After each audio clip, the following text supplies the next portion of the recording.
Hello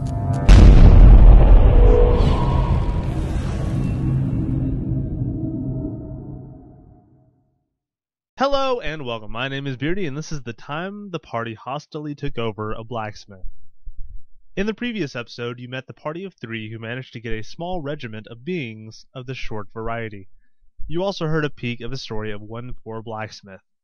Here it is in one full episode by itself. After trekking through the Goblin Cave and rescuing Tyler from the bandits, our eclectic band of travelers arrived in a local town. They wanted to sell their goods and upgrade their arsenals. The first stop was the blacksmith, owned by a rather gruff-looking half-orc. I was the first to settle my affairs in the store before all hell broke loose. Tyler stepped up to the counter wanting to sell a dagger he found. The half-orc looked it over and said, "It's kind of worn and edged. I'll give you about 2 gold for it." Tyler, outraged by the rather reasonable appraisal, tried to barter with the half-orc. For those of you who are unaware, in Dungeons & Dragons you make all of your actions with a 20-sided die.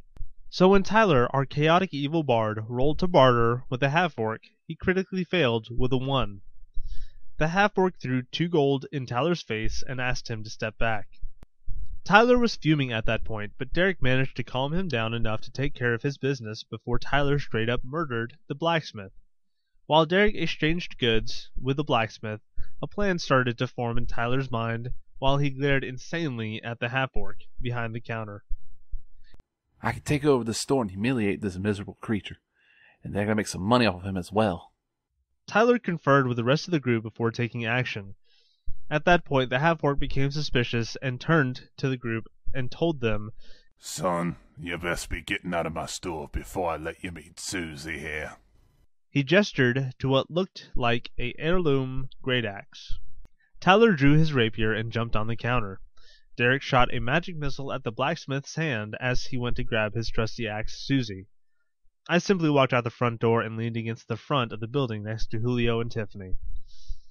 The half-orc smiled up at Tyler, grabbed his legs, and threw him through the door out into the dirt. As Tyler soared gracefully from the store, he yelped, "You will regret this!" I looked down at Tyler and stepped into the doorway, and said, "Julio, could you grab the rope from your master for me?"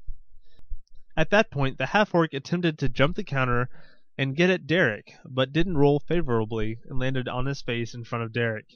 Julio reached me with the rope at about the same time the half-orc hit the ground.